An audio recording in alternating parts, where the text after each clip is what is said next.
రాజ్ తరుణ్ ఇష్యూలో మనకి బాగా వినిపించే పేరు లావణ్య. లావణ్య పలు కేసుల్లో నిందితురాలుగా ఉన్న విషయం మనకు తెలిసిందే. చాలా కేసులు కూడా రన్నింగ్లో ఉన్నాయి. అయితే రీసెంట్గా కూడా తన మీద ఒక కేసు నమోదైంది, మీకు తెలిసే ఉంటుంది. సో ఆ విషయం సంబంధించి నిజానికి పూర్వాపరాలు ఏంటి, దాంట్లో డీప్గా వెళ్తే ఎటువంటి నిజాలు బయటకు వచ్చాయనే విషయం గురించి మాట్లాడడానికి మన స్టూడియోకి వచ్చారు శేఖర్ భాషా గారు. వారితో మాట్లాడి ఆ డీటెయిల్స్ తెలుసుకునే ప్రయత్నం చేద్దాం. నమస్తే శేఖర్. నమస్తే అండి. ఏంటి శేఖర్, లావణ్య కేసులో వెలుగులోకి వచ్చిన కొన్ని అయితే ఇంకా రాని విషయాలు చాలా ఉన్నట్టుగా తెలుస్తుంది. యాక్చువల్గా ఏం జరిగింది?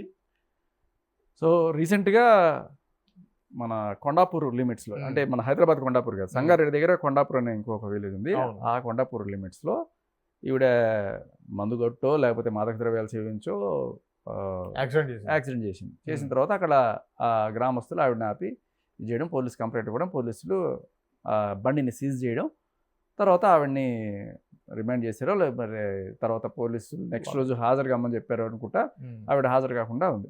సో అక్కడ డ్రంక్ అండ్ డ్రైవ్ టెస్ట్లో పాజిటివ్ వచ్చింది. జనరల్గా మన పోలీసులు ఇలాంటిది ఏదన్నా ఉంటే సరే, కార్లు మందు బాటిళ్ళు ఇవన్నీ కూడా అంటే రైట్ ట్రయల్గా పెట్టుకొని తిరుగుతుంది, నన్ను ఎవడేం చేస్తాడులే అన్నట్టుగా. సో ఆ డ్రంక్ అండ్ డ్రైవ్లో ఊరితే తెలిసిపోతుంది కదా, సో పాజిటివ్ వచ్చింది. అక్కడితో కాకుండా ఆవిడకి ఇప్పుడు డ్రగ్స్ టెస్ట్ కూడా చేసే అవకాశం ఉంది. ఎందుకు అంటే ఆవిడ ఆల్రెడీ గతంలో చాలా డ్రగ్స్ కేసులో ఉంది. గతంలో చాలా ఉన్నాయి. ఒక్కసారి మన ప్రేక్షకుల కోసం ఒకసారి రివైండ్ చేద్దాం. అంటే మీకు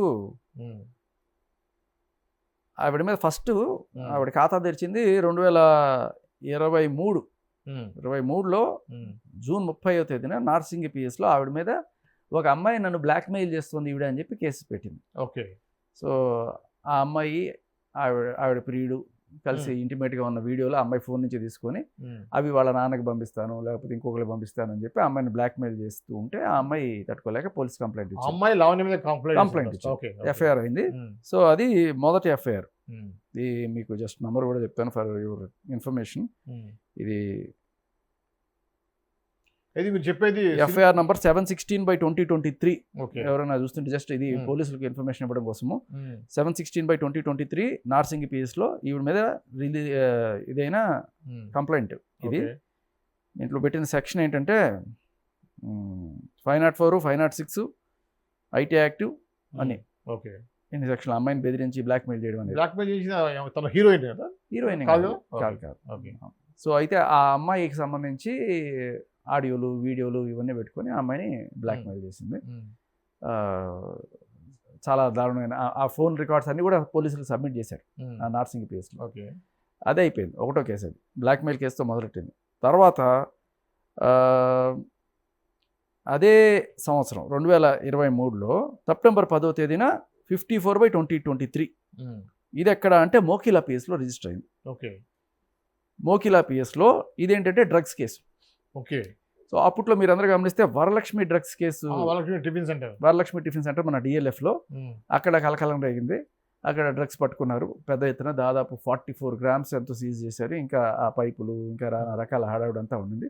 దాంట్లో 12 మందిని ఇది చేశారు. ఆ 12 మందిలో లావణ్య కూడా ఉంది. సో అలా దాంట్లో ఈవిడి మీద పెట్టిన సెక్షన్లు 21C, 22C, NDPS 29, NDPSR ఇవన్నీ కూడా ఎఫ్ఐఆర్లో ఈవిడి మీద ఉన్న సెక్షన్స్. ఇది అంటే ఒక బ్లాక్మెయిల్ కేసు, తర్వాత ఒక డ్రగ్స్ కేసు. తర్వాత మళ్ళీ 2024 జనవరి 10వ తేదీన సైబర్ క్రైమ్లో ఇంకొక కేసు ఈవిడి మీద. ఇది వచ్చి ఎఫ్ఐఆర్ 6858/2024. ఇది కూడా ఎవరినో బ్లాక్మెయిల్ చేసిందనే ఒక కేసు.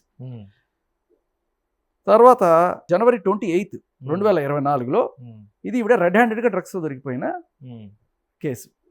దీంట్లో ఇదేంటంటే అప్పటిదాకా డ్రగ్ అబ్యూజర్ కేసు ఫస్ట్ది, ఏది వరలక్ష్మి టిఫిన్స్లో. ఇది డ్రగ్ పెడ్లింగ్ అంటే డ్రగ్స్ అమ్మడం అనమాట. ఓకే. MDMA ఇటువంటి బ్యాండ్ సబ్స్టెన్స్ ఏవైతే ఉన్నాయో వాటిని విక్రయించే దీంట్లో ఆవిడ 1500కి ఎక్కడో కొనుక్కొచ్చి ఇక్కడ 6000కి అమ్ముతాం మేము అని చెప్పి అదంతా ఆవిడ మీద ఆ రోజు కంప్లైంట్ అయింది. రిమాండ్ అయింది. దాంట్లో రెడ్ హ్యాండెడ్ దొరికింది కాబట్టి అరెస్ట్ చేసి చెంచల్ కూడా జైలుకి పంపించారు. 45 రోజులు జైల్లో కూడా ఉండొచ్చింది. ఓకే. సో బెయిల్ కూడా 3 సార్లు రిజెక్ట్ అయింది. తర్వాత ఏదో మొత్తానికి బయటకు వచ్చింది. బయటకు వచ్చిన తర్వాత సో ఇది 4వ కేసు కదా. తర్వాత వెంటనే ఈవిడెళ్ళి దీని నుంచి తప్పించుకోవడానికి ఎలా తప్పించుకోవాలని చెప్పి రాజ్ తరుణ్ మీద కేసు ఫైల్ చేసింది. రాజ్ తరుణ్ నన్ను ఇరికిచ్చాడు దీంట్లో, రాజ్ తరుణ్ నన్ను ఇరికిచ్చాడు అని చెప్పి కొన్నాళ్ళు రాజ్ తరుణ్ మీద రకరకాల కేసులు 493 ఇవన్నీ పెట్టి తిరిగి లేదు తర్వాత నన్ను మస్తాన్ సాయి ఇరికిచ్చాడని చెప్పి అంటే ఆవిడ మీద ఎవరైనా సరే ఆవిడకి సంబంధించిన కాల్ రికార్డ్స్ ఏమైనా బయటకు వస్తే లేదు ఇది వాడే చేశాడు, ఎవడొస్తే వాడి మీదే నిందేయడం అన్నమాట. సో ఇలా ఇంకొక కేసు. ఈ తర్వాత ఫిలిం నగర్ పిఎస్లో మాల్వి మల్హోత్రాని బెదిరించింది, బ్లాక్మెయిల్ చేసింది అనే కేసు ఆవిడ నమోదు చేసింది. తర్వాత మాధాపూర్ పిఎస్లో రాజ్ తరుణ్ వాళ్ళ మదర్ రాజలక్ష్మి గారి వాళ్ళ ఇంటికి వెళ్ళి వాళ్ళని తలుపులు దబా బాది వాళ్ళని బెదిరించి చేసిన కేసు. అది మీడియా ముఖ్యంగానే అంత రికార్డ్ అయింది. ఈ తర్వాత ఇది హ్యూమన్ ట్రాఫికింగ్.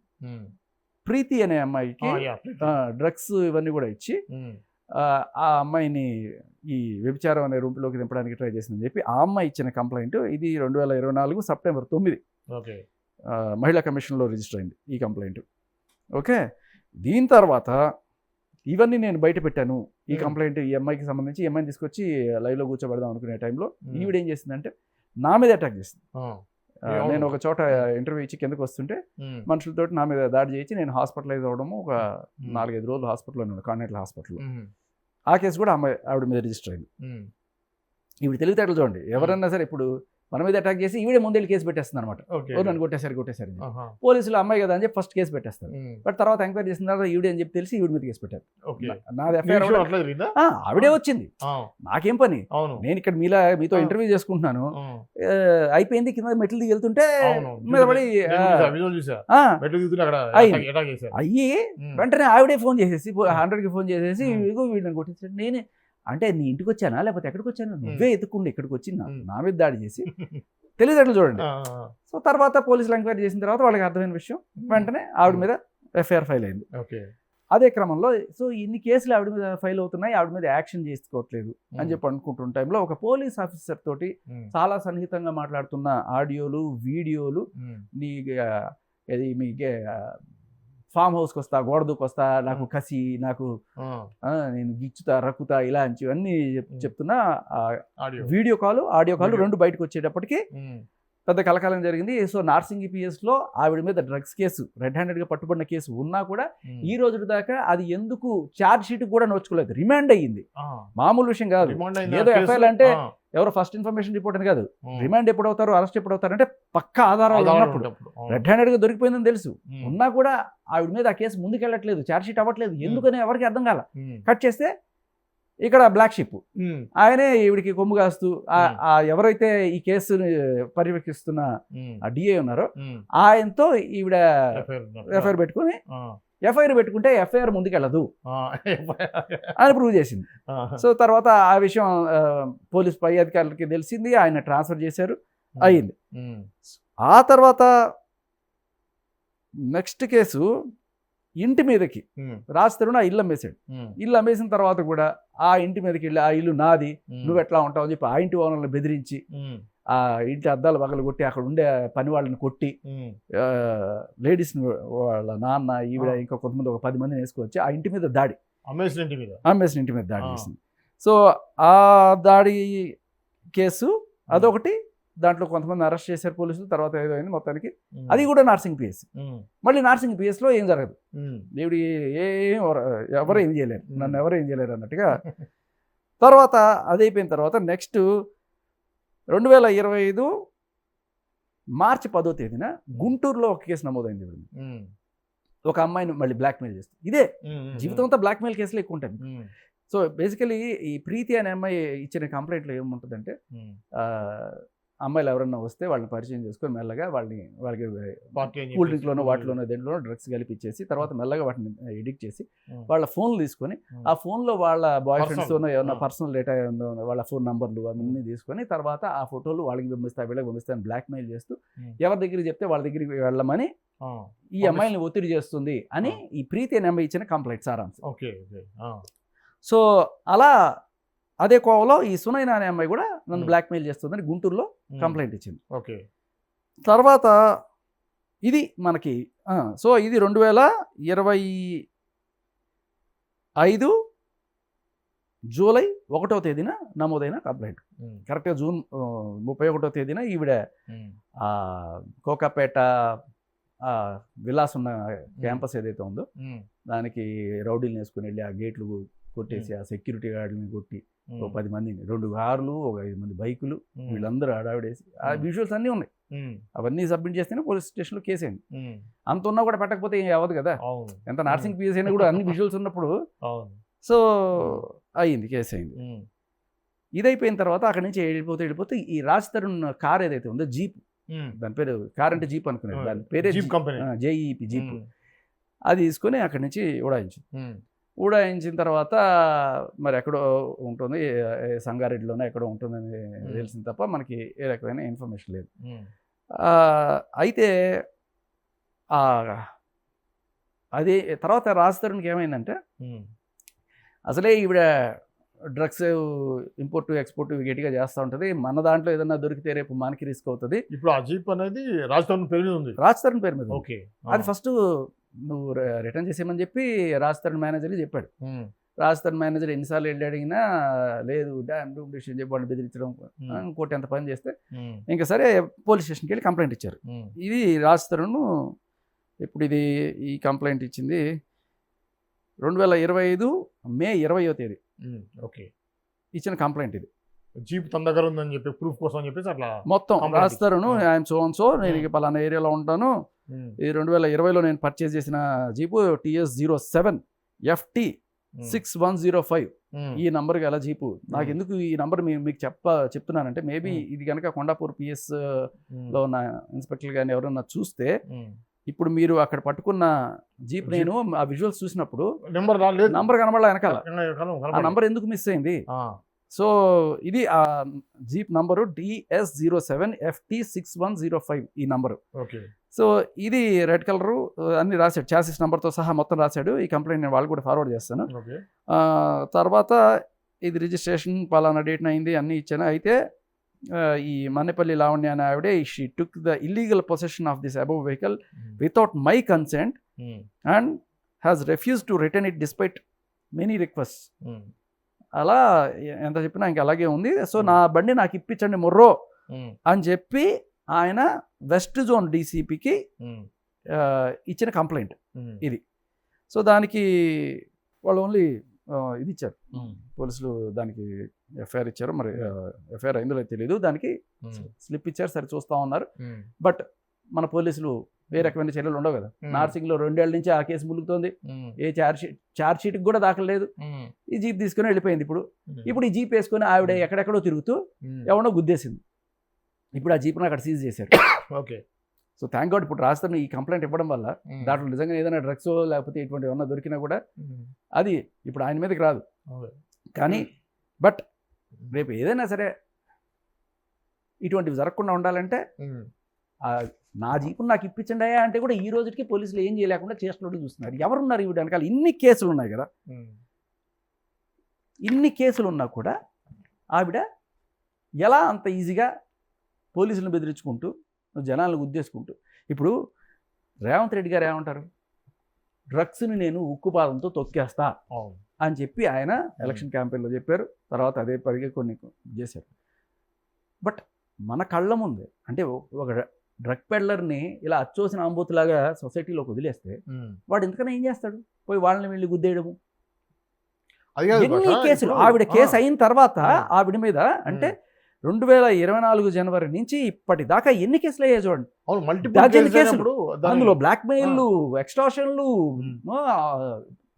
మనుషులు కొట్టించడాలు, రౌడీజం, ఇన్ని కేసులు అవుతున్నా కూడా మన పోలీసులు నిమ్మకు నీరెత్తినట్టుగా ఏమి పట్టించుకోకుండా ఉంటే ఇట్లా వదిలేయండి, మీ ఇష్టం. అసలు మీరు వినాల్సింది మరీ టూ మచ్ కదా. అంటే మల్టిపుల్ కేసు అయినప్పుడు పీడీ యాక్ట్ ఏదో ఉంటుంది కదా, దాని మీద పీడీ యాక్ట్ ఎందుకు ఓపెన్ చేయట్లేదు అసలు? దాన్ని ఎందుకు నేను కొంతమంది ఏదో కింద కామెంట్లు పెడుతున్నారు. ఐ డోంట్ నో వెదర్ ఎంతవరకు ట్రూ, నా దగ్గర సాక్ష్యాలు అయితే లేవు. కానీ ఎవరో కాంగ్రెస్కి సంబంధించిన ఒక ఆయనకి సంబంధించిన బంధువు ఎవరో, వాళ్ళ మేనల్లుడో ఎవరో, ఎమ్మెల్యేనో ఎంపీనో, ఆయన బంధువు ఎవరో, ఆయనతో ఏదో సన్నిహిత సంబంధం ఉంది, అతను కొమ్ము కాస్తున్నాడు. ఓకే. అసలు మొయినాబాద్లో మీరు చూసిన చాలా తక్కువ, ఇక్కడ చాలా దారుణంగా ఉంది. అక్కడ ఈవిడ 9 కుక్కలు పెట్టుకుంటారు. ఇప్పుడు ఈ recently సంగారెడ్డి మీరు చెప్పారు కదా కంప్లైంట్ సంబంధించి. సంగారెడ్డి PS లో ఈవిడ ఉన్న ఏరియాలో ఒక 9 కుక్కలు పెట్టుకొని అక్కడ 2-3 మైనర్లు కూడా వాళ్ళు పిల్లలు కూడా అక్కడికి వస్తారట. సో ఇదంతా ఏంటి అంటే ఎవరన్నా సరే ఒకవేళ డ్రగ్స్ పట్టుకోవడానికి ఇంటికి వచ్చినా కూడా సడన్గా కుక్కలు ఉన్నాయని చెప్పి ఆ కుక్కల అరుపులో లేకపోతే ఏదో వచ్చి అలర్ట్ అయ్యి వాటిని రక్షించుకోవడం కోసం అన్నట్టుగా. అయితే దీనికి సంబంధించి కూడా ఒక ఇది ఒక కాల్ రికార్డ్, ఒక కంప్లైంటే వెళ్ళింది యాక్చువల్గా 2 నెలల క్రితం. అదే కొండాపూర్ లిమిట్స్ లో, ఏది సంగారెడ్డి కొండాపూర్ లిమిట్స్ లో ఈ కేసు ఏదైతే అయిందో ఈ వెళ్ళి కారుతో ఎవరినో గుద్దేసింది కదా, ఆ కేసుకి అదే PS లో 2 నెలల క్రితం ఎవరో సీనియర్ జర్నలిస్ట్ అని చెప్తున్నాడు ఈయన ఇచ్చిన కంప్లైంట్ డైరెక్ట్ గా SP గారికి ఇస్తే SP గారు ఫోటోలు మొత్తం పంపించాట.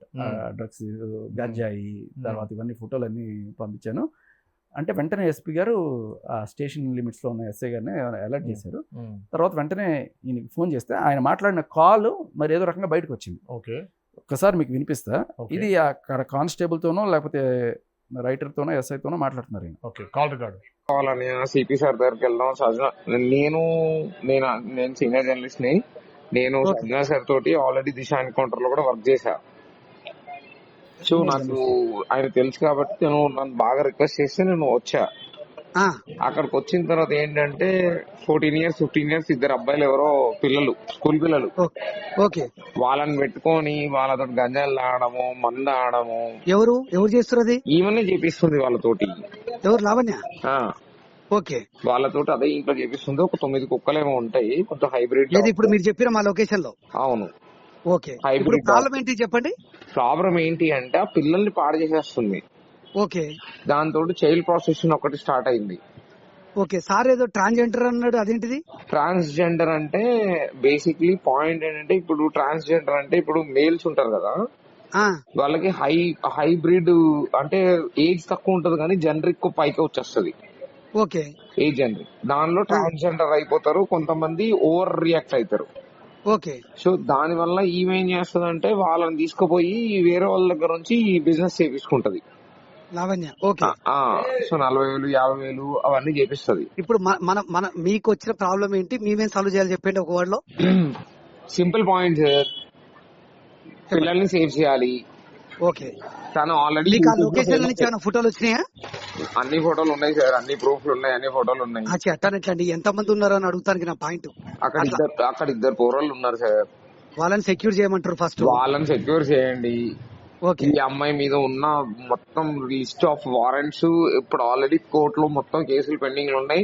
ఆల్రెడీ అరెస్ట్ వారెంట్లు కూడా ఇష్యూ అయి ఉన్నాయి. కోర్టు కూడా అటెండ్ కావట్లేదు కాబట్టి అవి కూడా హైదరాబాద్ లో ఉన్నాయి.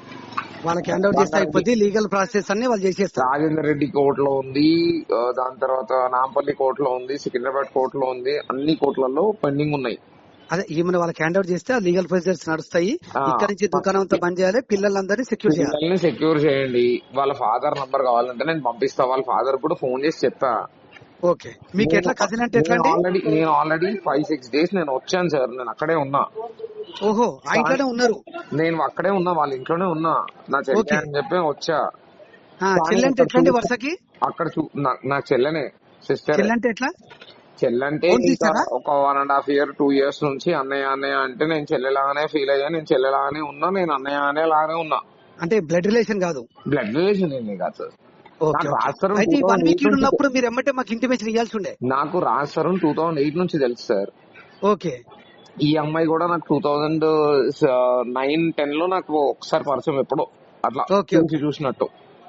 ఈ పంచాయతీలన్నీ జరిగిన తర్వాత నాకు విషయం తెలిసింది. సో అన్నయ్య ఇట్లా నేను ప్రాబ్లం లో ఉన్నాను అంటే, ఇప్పుడు ఈ అమ్మాయిని ఆల్రెడీ మన కోకాపేట ఇంట్లో నుంచి బయటకు వెళ్ళగొట్టేసి వాళ్ళందరూ ఇదంతా చేశారు. అది మీడియాలో చూసాను నేను. అవును, అది రాష్ట్రం. పాయింట్ ఏంటంటే అండి, ఒక్క నిమిషం అండి రాహుల్ గారు, మీరు ఇప్పుడు మన 1 week ఉన్నారు కదా, ఉన్నప్పుడు మీరు ఒక్కసారి బయటకు వచ్చి పోలీస్ నాకు ఆ 1 week లో నేను కన్విన్స్ చేసి కొంచెం మారుద్దామని ట్రై చేసుకున్నాను. తను ఆ సిచ్యువేషన్ లో లేదు. ముందలే తాగుతుందండి గంజాయి మొత్తం అంత బహిరంగంగానే ఉంటది. ఆ red colour jeep compass car ఉంటది. మీరు ఆ రోడ్ లోకి వస్తే, మీరు ఆ మెయిన్ రోడ్ లోకి వస్తే పైప్ లైన్ రోడ్ లోకి వచ్చిన తర్వాత మీకు లాస్ట్ షాప్ ఒకటి ఉంటది, టీ స్టాల్ అండ్ పాండబ్బా. కొద్ది ఏమనుకోకుండా నాకు అర్జెంట్ లొకేషన్ షేర్ చేస్తారు, ఇప్పుడు వెళ్ళిపోతా. నాకు లొకేషన్ అంటే నాకు ఎగ్జాక్ట్లీ తెలియదు కానీ మల్కాపూర్ ఐడియా ఉంది కదా సార్. మల్కాపూర్ చౌరస్తా ఐడియా ఉంది. మల్కాపూర్ చౌరస్తా ముందుకు వచ్చేస్తే లాస్ట్ పాన్ షాప్ ఉంటది సార్ ఒకటి. అంటే మీరు ఏ డైరెక్షన్ చెప్తారో? మల్కాపూర్ అంటే చౌరస్తా 4 రోడ్లు ఉంటాయి దానికి. టువర్డ్స్ మనము మన్నెపల్లి పోతాం కదా, towards Mallepally road. Okay, Mallepally road కి పోతాం కదా, టువర్డ్స్ మల్లెపల్లి రోడ్ కి పోతున్నప్పుడు మీకు మీకు లెఫ్ట్ సైడ్ లో లాస్ట్ పాన్ షాప్ ఒకటి వస్తుంది, tea stall and paan shop. ఆడికి పోయి మీకు ఫోన్ చేస్తే మాకు డైరెక్ట్ చెప్తారా? అక్కడ నుంచి మీరు డైరెక్ట్ చేయాల్సిన ఏం లేదు సార్. అక్కడ దాకా మీరు రీచ్ అయితే రైట్ సైడ్ కమాన్ కనబడుతుంది, ఆ విల్లాస్ లోకి వెళ్ళిపోండి. రైట్ సైడ్ విల్లాస్ ఉన్నాయి. విల్లాస్ ఉన్నాయి. ఓకే, ఆ విల్లాలో ఈ విల్లా నెంబర్ ఎంత? ఎవరినన్నా గానీ మీరు కుక్కలు ఉన్న ఇల్లు ఎవరిని అడిగినా ఇవ్వడన్నా చెప్తాడు. ఓ, అందరికి టామ్ టామ్ అయింది. మొత్తం టామ్ మామూలు. ఓకే, ఇద్దరు పిల్లలకి ఎంత ఏజ్ ఉంటుండొచ్చు? 14 years ఒకనికి, 16 years ఒకనికి. ఎక్కడి నుంచి తీసుకొచ్చిన పిల్లల్ని? అబ్బాయిల? ఇద్దరు అబ్బాయిలేనా? వాళ్ళిద్దరు అబ్బాయిలే. ఇద్దరు అబ్బాయిలు, ఈ అమ్మాయి ఒకటే ఉంటుంది? ఒకటే ఉంటది. వాళ్ళ పిల్లలు ఎక్కడి నుంచి తీసుకొచ్చిందో? వాళ్ళకు ఒక వాచ్మెన్ ఉంటాడు, వాడి పేరు చారి. పిల్లల్ని ఎక్కడి నుంచి తీసుకొచ్చింది ఇద్దరిని? పిల్లల్ని వాళ్ళ ఇంట్లో నుంచి పారిపోయారు యాక్చువల్లీ. ఓకే, వాళ్ళ ఇంట్లో నుంచి పారిపోతే వాళ్ళ పేరెంట్ వీళ్ళు డైరెక్ట్ వచ్చి 1 గంటకి మిడ్ నైట్ 1 గంటకి వచ్చిండ్రు వీళ్ళ తన ఇంటికి. అప్పుడు ఏమైతారు వాళ్ళిద్దరు? ఏం కాదు. ఏం కాదు, అట్ట సడన్ గా వీళ్ళ ఇంటికి వస్తారు అన్న. ఎందుకంటే అక్క అనుకుంటా ఒక 4-5 months నుంచి ఏదో ఇల్లు షిఫ్టింగ్ కి దానికి దీనికి హెల్ప్ చేసిందని చెప్పి ఏదో పనిలో పాత పరిచయం.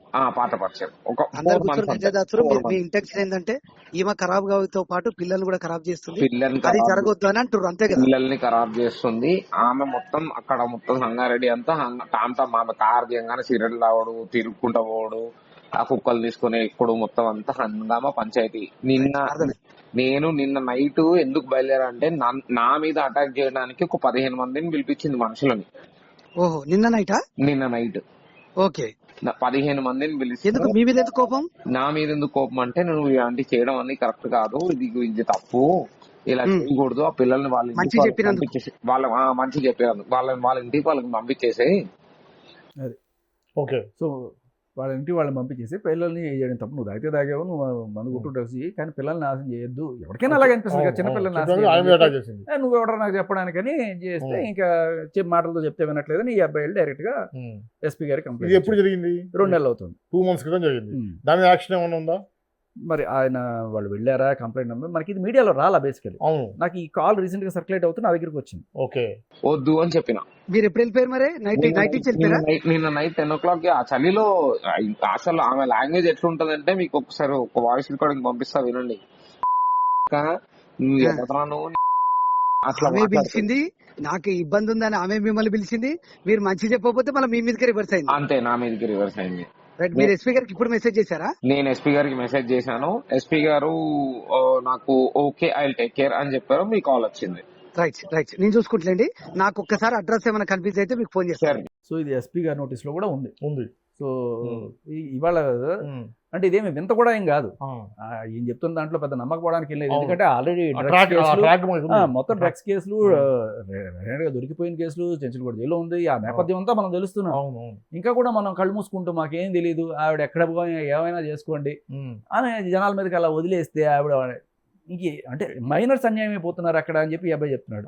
ఈ రోడ్లోకి వెళ్ళి ఎవడో గుద్దేస్తుంది, ఏ కండిషన్ ఉంటుందో తెలియదు. ఎందుకు ఇలా అంటే ఒక డ్రగ్ అబ్యూజర్ అని తెలిసిన తర్వాత వాళ్ళని ఏదో రిహాబ్ లో పెట్టాలి, లేకపోతే జైల్లో పెట్టండి. అచ్చోసిన ఆంబోతులాగా జనాల మీదకి వదిలేస్తే వాళ్ళు ఇలాంటి పనులు చేస్తే ఎవడ రెస్పాన్సిబిలిటీ? ఒక పక్కేమో డ్రగ్స్ మీద ఉక్కుపాదం అంటారు, మన పోలీసులు ఏమో అసలు ఏ నిమ్మక నీరెత్తినట్టుగా ఉంటారు. అంటే ఇప్పుడు ఇది జనానికి ఎటువంటి మెసేజ్ తీసుకెళ్తుంది భాష? ఎందుకంటే ఏది చేసినా ఏం కాదా, వెనకాల ఒక పొలిటీషియన్, ఒక అధికార పార్టీ వాళ్ళు ఉంటే ఏమైనా నడుస్తుంది అనేటువంటి ఒక రాంగ్ ఇది వెళ్తుంది. ఖచ్చితంగా. సో దీనికి అడ్డుకట్ట పడాలి ఖచ్చితంగా. మేబీ సరే నార్సింగ్ పిఎస్లో అంటే ఆవిడకి ఏదో నడిచింది, ఎవరో డిఏఓ సిఏఓ ఎవరినో ఆవిడ వల్ల వేసుకొని కొన్నాళ్ళు ఆవిడ ఆ కేసు నుంచి తప్పించుకోవడానికి. ఇప్పటికి ఆయన ట్రాన్స్ఫర్ వెళ్ళిపోయిన తర్వాత కూడా ఆ కేసు అలాగే ఉంటుంది కోల్డ్ స్టోరేజ్ లో. ఇప్పటికీ ఛార్జ్ షీట్ అవ్వలేదు. అంటే with in 6 months short sheet అయ్యారు, అది ఉంటుంది యాక్చువల్గా. 2 ఏళ్ళు సార్. 24 ఎక్కడ, 26 ఇప్పుడు. అవును. 2024 జనవరిలో నమోదైన కేసు, ఇప్పుడు జనవరి ఏంటి, 2026 మార్చి, 2 ఏళ్ళు అయిపోయింది. ఏమి అసలు ఇదే సార్ డ్రగ్స్ మీద ఉక్కుపాదం అంటే? చెప్తున్నాడు ఆ అబ్బాయి, మీరు బెయిల్ తీసుకొచ్చింది, బెయిల్ ఒకవేళ బెయిల్ ఇచ్చిన తర్వాత 3 సార్లు బెయిల్ రిజెక్ట్ చేసిన తర్వాత బెయిల్ వచ్చింది, ఏ కండిషన్స్ మీద ఇస్తారు బెయిల్? సత్ప్రవర్తనతో ఉండాలి, ఇది ట్యాంపర్ చేయకూడదు. ఇంకా నువ్వు మళ్ళీ అదే పని చేసుకుంటూ అదే డ్రగ్స్ అదే గంజా అని చెప్తున్నాడు కదా ఈ అబ్బాయి. ఉన్నా కూడా నువ్వు అలాగే చేస్తున్నావు అంటే ఏమిటి ఆ బెయిల్కి అర్థం? ఇంకా బెయిల్ ఇచ్చేసా నువ్వు ఇష్టం, తాంబూలాలు ఇచ్చేసినా తన్నుకు చావండి అన్నట్టుగా పరిస్థితి. యాక్చువల్గా ఇప్పుడు మీ దృష్టికి ఎప్పుడు వచ్చింది ఇప్పుడు లావణ్య ఇష్యూ? ఒక 2 రోజుల క్రితం ఈ యాక్సిడెంట్ కలకలం అన్ని చోట్ల. ఆ రోజు నెక్స్ట్ డే మార్నింగ్ అయిన నెక్స్ట్ డే మార్నింగ్ నాకు అందరూ ఇన్స్టాగ్రామ్లో వాటిలో మెసేజ్లు పెట్టడం, కొంతమంది ఇన్స్టాగ్రామ్లో మెసేజ్లు పెట్టారు. ఈ మధ్యలో ఇంకొకటి కూడా జరిగింది. బెంగళూరులో రేవంత్ అనే ఒక అబ్బాయి, ఆ అబ్బాయి సాఫ్ట్వేర్ ఇంజనీర్ అట. ఆ అబ్బాయితో ఏదో పరిచయం తెచ్చుకొని బెంగళూరు వెళ్ళి అతనితో కొన్నాళ్ళు ఉండి తర్వాత అతని దగ్గర ఉన్న ల్యాప్టాప్, ఫోను, కారు, 5 లక్షల క్యాష్ ఇవన్నీ కూడా తీసుకొని వచ్చేసింది, నా జీవితం నాశనం అయిపోయింది బాబు అని చెప్పి ఆ అబ్బాయి నాకు మెసేజ్ చేశాడు. నువ్వు కంప్లైంట్ ఇవ్వు బాబు ఫస్ట్, నేనేమన్నా పోలీసునా, నేనేం చేస్తాను, ప్రతి ఒక్కరు నన్ను వచ్చి అడుగుతాడు, ఈవిడ ఎక్కడ ఏం చేసినా కూడా ప్రతి ఒక్కళ్ళు శేఖర్ భాష, ఎందుకంటే నా వీడియోలు కొన్ని ఉన్నాయి కాబట్టి ప్రతి ఒక్కళ్ళు నా దగ్గరికి కాంటాక్ట్ అయిపోతుంటారు. ఇప్పుడు ఈ కాల్ కూడా అలాగే వచ్చింది. సో నువ్వు వెళ్ళి ఫస్ట్ పోలీస్ కంప్లైంట్ ఇవ్వు అని చెప్పా. తర్వాత నాకు చెప్పు అక్కడ ఏమీ యాక్షన్ తీసుకోకపోతే మనం మీడియాలోకి తీసుకొద్దాం, కాస్త పోలీసులు అయినా సరే. అంటే జనాలకు కూడా ఏంటంటే ఇన్ని చేసినా ఇంత స్వేచ్ఛగా తిరుగుతుందంటే ఆమెను ఎవరు ఏం చేయరు, కొద్ది గొప్ప మీడియా ఏమైనా చేయగలుగుతున్నటువంటి నమ్మకంతో మీ దగ్గరకు వస్తున్నారేమో మరి. మొత్తానికి అలాగే ఇంకా చాలా మంది దగ్గరికి వెళ్ళి ఉంటారు, నేను బయటికి తీసుకొస్తున్నాను. ఓకే. మొన్న జరిగిన ఈ యాక్సిడెంట్ ఇన్సిడెంట్ ఏంటి, ఏం జరిగింది? అదేంటి మీరు చెప్పిన ఆడియో 2 months బ్యాక్ అన్నారు కదా, రీసెంట్గా మొన్న జరిగింది ఏంటి అసలు? దాని మీద పోలీసు ఎటువంటి చర్యలు తీసుకున్నారు? ఆ రోజు ఏం జరిగింది అసలు? ఆ రోజు ఆవిడ వెళ్తూ అంటే మనకు తెలుస్తున్నది ఏంటంటే అక్కడ యాక్సిడెంట్ ఎవరో గుద్దిన తర్వాత వాళ్ళు ఆపారు, గ్రామస్తులతో గట్టిగా లొల్లి పెట్టుకుంది, వాళ్ళు కూడా బ్యాక్ గట్టిగా ఇచ్చారు. ఇచ్చిన తర్వాత ఈ మాటలతో వినే రకం కాదని చెప్పి పోలీసులకు ఫోన్ చేశారు. పోలీసులు రాగానే కొంచెం అర్థమైపోయినట్టుందో, ఈవిడ తెలియని వాళ్ళు ఎవరు ఉంటారు, ఈవిడికి ఈ డజన్ కేసులు ఆల్రెడీ ఉన్నాయి, ఈ కేసులో బాగా పాపులర్ అయింది. ఈవిడ మీద ఉన్న కేసుల కన్నా ఈవిడ పెట్టిన కేసుల వల్ల ఎక్కువ పాపులర్ అయింది. ఈవిడ రాజ్ తరుణ్ మీద, మస్తాన్ సాయి మీద, అందరి మీద. అంటే ఆవిడకి నడిచింది. ఇప్పుడు నార్సింగ్ పీస్ లో ఒక ఆయన ఉన్నాడు, ఆవిడ వెనకాల, ఆవిడ ఏం చెప్తే అది ఓకే డన్ పెట్టు, రాజస్థాన్ మీద కేసు పెట్టండి, రాజస్థాన్ మీద కేసు, మస్తాన్ సాయి మీద కేసు పెట్టండి, మస్తాన్ సాయి మీద కేసు, నడిచింది ఆవిడ. సో ఆయన ట్రాన్స్ఫర్ అయిపోయినా కూడా ఇంకా అవి ఏది అలా కోల్డ్ స్టోరేజ్ లో ఉంటది. నాకు తర్వాత ఒక 6 months అవుతుందేమో, ఇలాగే ఇవి చెప్తా కదా, ఎక్కడ ఆవిడ ఏం సంబంధం వచ్చినా నాకు వచ్చి చేస్తాయి. నేను కొన్ని 2-3 కాల్ రికార్డింగ్స్ వచ్చినాయి. అందులో ఆవిడ చాలా క్లియర్గా వరలక్ష్మి టిఫిన్ సెంటర్స్ నుంచి డ్రగ్స్ ఎలా తెప్పించుకుంటుంది వాళ్ళ తమ్ముడు కార్తీక్ తోటి, ఇడ్లీ ప్యాకెట్లలో కింద ఇవి పెట్టి పంపిస్తానంటుంటాడు. చింటూ అనే వ్యక్తితో మాట్లాడుతుంటాడు. ఆ కాల్ రికార్డింగ్ మన దగ్గరికి వచ్చింది. రాగానే నేను వెంటనే మీడియా కన్నా రావడానికి ముందు నేను మన నార్సింగ్ పిఎస్ సిఐ గారికి పంపించాను. అంటే అప్పటికి ఆయనకి ఆల్రెడీ ట్రాన్స్ఫర్ అయిపోయింది, అక్కడ ఆయన లేరు. అయినా సరే నా బాధ్యతగా ఫస్ట్ నేను వాళ్ళకి పోలీసులకు చెప్పా, కనీసం ఓకే అండి చూస్తామండి. ఇప్పుడు ఆయనకి ఫోన్ చేస్తే ఆ కానిస్టేబుల్ సరే సార్ మేము చూస్తాం సార్ అని, నాకు ఏ రకమైన రెస్పాన్స్ లేదు అసలు, రిసీవ్ అయిందని కానీ ఏమి లేదు. ఆయనకి డైరెక్ట్ ఇంకో కాల్ రికార్డ్. అంటే ఎలా అక్కడి నుంచి డ్రగ్స్ ఈవిడ తెప్పించుకునేది, అదే వరలక్ష్మిలో ఈవిడ దొరికింది కదా ఫస్ట్ కేసు. రెండోది కేఆర్పురం బెంగళూరు నుంచి ఎలా డ్రగ్స్ని బస్సుల్లో తెప్పించుకుంటుంది. తర్వాత వైజాగ్లో ఎవరికో డ్రగ్స్ కావాలంటే అక్కడ ఒక పెడలర్ని, నైజీరియన్ పెడలర్ అనుకుంటా మోస్ట్లీ, నల్లోడు వస్తాడు, వాడు వచ్చి ప్యాకెట్ ఇస్తాడు, ఇక నువ్వు డబ్బులు ఇట్లా ఇసిరేయాలి, వాడు ప్యాకెట్ ఇస్తాడు అని చెప్పి మొత్తం గైడ్ చేస్తాను. సినిమానేగా ఈ కాల్ రికార్డింగ్స్ అన్ని రాగానే ఇమ్మీడియట్గా మీడియా ముందు పెట్టి ఫస్ట్ పోలీసులు చెప్పా, ఏ రకమైన ఇది లేదు, ఓకే అసలు చూస్తామని కూడా ఏమీ లేదు. ఏం చేస్తారు ఇప్పుడు పోలీసులు న్యాయం చేయకపోతే ఎవరి దగ్గరికి వెళ్తారు? మీడియా దగ్గరికి కదా వెళ్ళేది. అంతే కదా. I put it in the media వెంటనే. సో ఏమి చర్యలు లేవు, ఏం చేస్తున్నాడు తెలియదు. ఆవిడ యథేచ్ఛగా చెప్తున్నాడు కదా అబ్బాయి, ఊరు మొత్తం తెలుసు. ఆ ఊరు నుంచి కూడా నాకు చాలా మెసేజ్, చిన్నపిల్లలు వెళ్తున్నారండి లోపలికి, కొత్త కొత్త బట్టలు వేసుకొని వస్తుంటారు వాళ్ళు ఇంట్లో అమ్మ వాళ్ళ నాన్న వాళ్ళ మాటలు వినడం మానేశారు, వీఆర్ వరీడ్ అని చెప్పి నేను చూపిస్తా. ఆ ఊళ్ళో ఉన్న వాళ్ళు కొంతమంది నాకు మెసేజ్ పెట్టారు. సో వెళ్ళి ఓ 10 కంప్లైంట్లు ఇవ్వండి, అందరూ వెళ్ళి ఇవ్వండి. ఈ దరిద్రం మా ఊరికి పట్టకుండా ఎంత సార్ అని చెప్పి ఒక అమ్మాయి మెసేజ్ పెట్టింది నాకు. అబ్బబ్బబ్బా. చాలా చాలా సివియర్ కేసు ఇది. అయ్యా, అందరూ పోలీస్ స్టేషన్కి పోయి చుట్టూ తిరగదు సార్. అవును. బట్ కేసు అయినప్పుడైనా సరే, ఈ కేసు అయినప్పుడైనా సరే మిగతా అవన్నిటిని చూసి అసలు ఆ జీప్ ఏంటి, దాన్ని సీజ్ చేశారు సరే, దాని కథ ఏంటి, దాని మూలం ఎక్కడుంది, రాస్తారని కంప్లైంట్ ఇచ్చి చాలా రోజులైంది. మే 2025లో ఇచ్చిన కంప్లైంట్ ఇప్పుడు ఆ రోజు అతను ఊహించింది ఈ రోజు జరిగింది. అంతే కదా, ఎక్స్పెక్టేషన్ ఏదైనా జరుగుంటే దాన్ని ఏదైనా అసాంఘిక కార్యకలాపాలకు వాడితే అది ముందుగానే ఇది పెట్టుకొని చేశాను. నాకు ఇంకా డౌట్ ఏంటంటే వెనకాల ఎల్లో కలర్ చూసాను నేను, టు బి రిజిస్టర్డ్ టీఆర్ ఏదో చూసాను నేను. అది దాని వెనకాల నంబర్ ప్లేట్ ఎందుకు లేదు, నంబర్ ప్లేట్ ఎందుకు తీసేసింది, దట్ ఇట్ సెల్ఫ్ ఇస్ ఇంకా పెద్ద క్రైమ్. జనరల్ గా ఏం చేస్తారంటే కొట్టేసిన కార్లకి చాసిస్ నంబర్ గీకేసి లేకపోతే మార్చేసి వెనకాల స్టిక్కర్లు మార్చేసి ఇలాంటివి చేస్తుంటారు. అవును. సో అటువంటిది ఏం జరిగింది అనేది కూడా పోలీసులు ఇప్పుడు గమనించాలి. అవును కదా. ఏమో సార్, అంటే ఇష్టం వచ్చినట్టు వదిలేస్తే మా ఇష్టారాజ్యం అన్నట్టుగా ఎన్ని కేసులైనా ఉన్నాయి, ఏం కాదు మాకు. ఎందుకంటే నా వెనకాల ఇప్పుడు ముఖ్యంగా శేఖర్ గారు, ఇప్పుడు మీరు ఈ కేసులో మీరు చాలా స్టార్టింగ్ నుంచి కూడా మీరు దాంట్లో ఉన్న తప్పుని చూపించేటువంటి ప్రయత్నం చేస్తున్నారు, లావణ్య చేసేటువంటి మిస్టేక్స్ ఏంటని చూస్తున్నారు. మీరు వాస్తవానికి దగ్గరగానే మాట్లాడుతున్నారు, ఏది మాట్లాడినా. కాకపోతే చాలామంది భయపడతారు, మీరు ధైర్యంగా వచ్చి మీడియా ముందు మాట్లాడుతున్నారు. మీకు లావణ్య సైడ్ నుంచి ఏమైనా బెదిరింపులు రావడం సార్, నన్నే కొట్టి ఓకే, అంటే మీరు లైవ్లో ఉన్నప్పుడు అవి లైవ్ చూస్తూ ఆమె రెచ్చిపోయి వచ్చేసి మీ మీద దాడి చేసింది ఓకే, ఇంకా ఏమన్నా లైవ్లో ఉన్నప్పుడు కాదు, లైవ్లో ఉన్నప్పుడు వచ్చి దాడి చేయడం వేరు. అది మీరు చూసింది జీ న్యూస్లో ఉన్నప్పుడు, అక్కడ ఆవిడేదో చెప్పులు ఇసిరేయడం అట్లాంటివన్నీ మనం చేసింది. అవును, అది కాదు.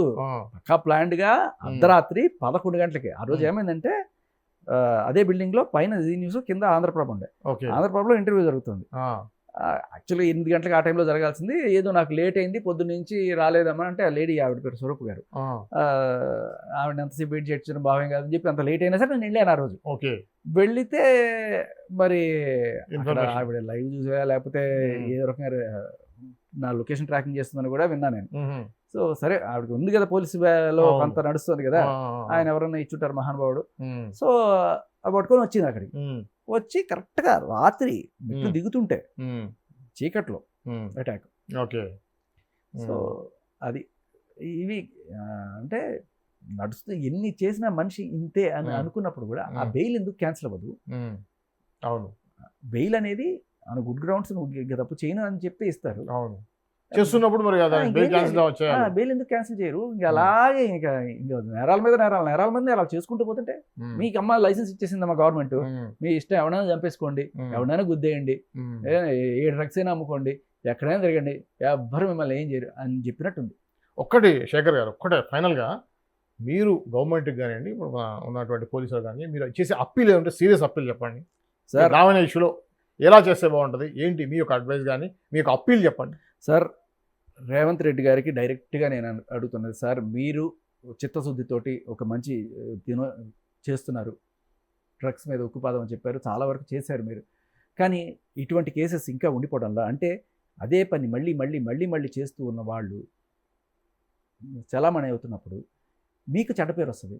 అందులోనూ కొంతమంది ఎవరో మరి కామెంట్స్లో వాళ్ళందరూ పెడుతున్నారు, ఒక కాంగ్రెస్ ఎంపీనో ఎమ్మెల్యేనో వాళ్ళకి సంబంధించిన మేనల్లుడు ఎవడో ఉన్నాడు, వాడు ఈవిడికి కొమ్ము కాస్తున్నాడు అని చెప్పినప్పుడు ఆ బురద మీకు ఇంకా గట్టిగా అంటుకుంటుంది. దయచేసి అన్ని కేసులు ఉన్నాయి, వాటి ఎందుకు నేను ఒకటి సార్, ఇవన్నీ పక్కన పెట్టాను. నార్సింగి పిఎస్లో ఆవిడ మీద రిజిస్టర్ అయిన ఆ డ్రగ్స్ కేసు రెడ్ హ్యాండెడ్గా పట్టుకొని 45 రోజులు చించలగూడ జైల్లో ఉండొచ్చిన కేసు, దానికి సంబంధించి ఈ రోజు దాకా ఎందుకు ఛార్జ్ షీట్ అవ్వట్లేదు సార్? ఎవరు కొమ్ము కాస్తున్నారు? 2 ఏళ్ళైనా సరే ఒక డ్రగ్స్ కేసు మీరు తేల్చకపోతే మీరు అన్న మాటకి ఏంటి సార్ అర్థం? మీరు చేస్తున్న ఎఫర్ట్స్కి దానికి తగ్గట్టుగా పోలీసులు కూడా రెసిప్రోకేట్ చేయకపోతే, కాంప్లిమెంట్ చేయకపోతే ఏమవుతుంది? మీరేమో పైన మాటలు చెప్తారు, ఇక్కడ ఎవరు పట్టించుకురా, ఆవిడకి లైసెన్స్ ఉంది సార్, మనం ఏం చేయలేము సార్ అంటే ఏంటి దాని అర్థం? కరెక్ట్. సో మీరు చేసే ఎఫర్ట్స్ అన్నీ కూడా ఇలా నీరు కడుతున్నాయి సార్. దయచేసి మీరు నేను కొంచెం స్ట్రిక్ట్ యాక్షన్స్ తీసుకుంటే తప్ప జనాల్లోకి మీరు చేస్తున్న మంచి వెళ్ళదు. అండ్ అలాగే ఎవరైతే ఆఫీసర్స్ ఇలా ఇవిడికి కొమ్ము కాస్తున్నారో వాళ్ళు కూడా దయచేసి గమనించాలి. దిస్ ఈజ్ హై టైం, మీకు కూడా చెడ్డ పేరు వస్తుంది, మీరు అది గమనించుకోండి అంతే. ఆల్రెడీ ఒక ఆఫీసర్ బద్నాం అయ్యాడు, ఇంకెంతమంది అవ్వాలి? ఒక లాయర్ కూడా అట్లా స్విమ్మింగ్ పూల్ లాయర్ ఎందుకులేని ఇంకా మళ్ళీ అవన్నీ వాళ్ళని- ఎన్ని సార్ ఇవన్నీ ఇప్పుడు నేను మీకు అఫీషియల్గా చూపించినవి ఎఫ్ఐఆర్, అవును బట్ అనఫిషియల్గా మనం చాలా ఎన్ని ఆడియోలు మస్తాన్ సాయి గుండి చప్పుడు లాంటిది మస్తాన్ సాయితో అవన్నీ విని మస్తాన్ సాయి మళ్ళీ అత్యాచారం అని ఆయన మీద కేసు పెడుతుంది. అవును ఆ చింటూ అనే అతనితోటి మళ్ళీ అదేదో మంచం కోళ్ళని అదొక కాల్ వచ్చి తర్వాత లాయర్తో స్విమ్మింగ్ పూల్లో అవును ఇంకో పక్కేమో రాజ్ తరుణ్ నామ కూడా అంటుంది. అవును ఎంత కామెడీ సార్ చూడండి. అంటే మీకున్న ఇన్ఫర్మేషన్ చాలా మందికి ఉన్న కన్ఫ్యూజన్ కూడా ఉంది, దాని మీద క్లారిటీ ఇవ్వండి.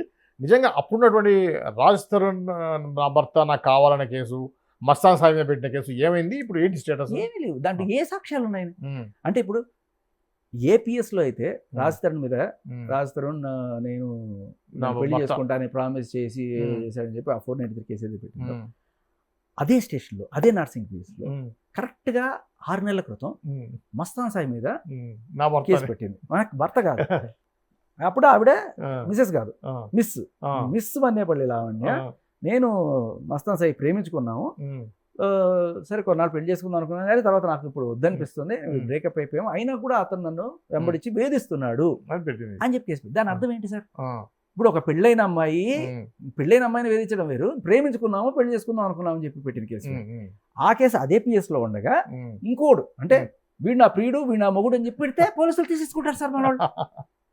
ఓకే ఎంత హాస్యాస్పదం. ఉమ్, ఉమ్, ఉమ్, దీనికి తోడు ఉమెన్ కార్డు గట్టిగా పడుతుంది. ఉమ్, నిన్న కూడా యాక్సిడెంట్ జరిగినప్పుడు చూడండి, ఆ యాక్సిడెంట్లో ఉమ్, ఏమా అంటే అమ్మా కాదేంటి ఆడపిల్ల ఆడపిల్ల ఆడపిల్ల కడవాడుతుంది. అవును మందు కొట్టడానికి ఆడపిల్ల కాదు, సిగరెట్లు తాగడానికి ఆడపిల్ల కాదు, డ్రగ్స్ వాడడానికి ఆడపిల్ల కాదు, డ్రైవ్ చేస్తుంది. డ్రంక్ అండ్ డ్రైవ్ చేసి ఎవరైనా లేపేయడానికి కూడా ఆడపిల్ల కాదు. ఉమ్, కానీ ఎవడన్నా తిడితే ఆడపిల్ల అనేది ఎప్పుడు వాడాలో అప్పుడు తెలుస్తుంది. ఉమ్, ఉమ్, వీటన్నిటికీ ఏంటి మగాళ్ళతో సమానం మేము. మగాడు మందు తాగితే మేము తాగకూడదా, ఉమ్. మగాడు సిగరెట్ కూడా మేము కూడా, మరి మగాడికి జరిగిన ట్రీట్మెంటే జరుగుతుంది నీకు కూడా. జరగాలిగా. ఆ. అదే okay okay thank you. Right. ఇది లావణ్య ఇష్యూలు యాక్చువల్గా పూర్వాపరాలు ఇలా ఉన్నాయి. గతంలో ఏం జరిగింది, ఇప్పుడు జరిగిపోయేది ఏంటి అనేది చాలా క్లియర్గా శేఖర్ భాష గారు తెలియజేశారు. దీని మీద మీ కామెంట్ ఏంటో కింద తెలియజేయండి. ఇలాంటి ఇన్ఫర్మేషన్ ఉన్నటువంటి వీడియోస్ కోసం చూస్తూనే ఉండండి పొలిటెంట్ మీడియా.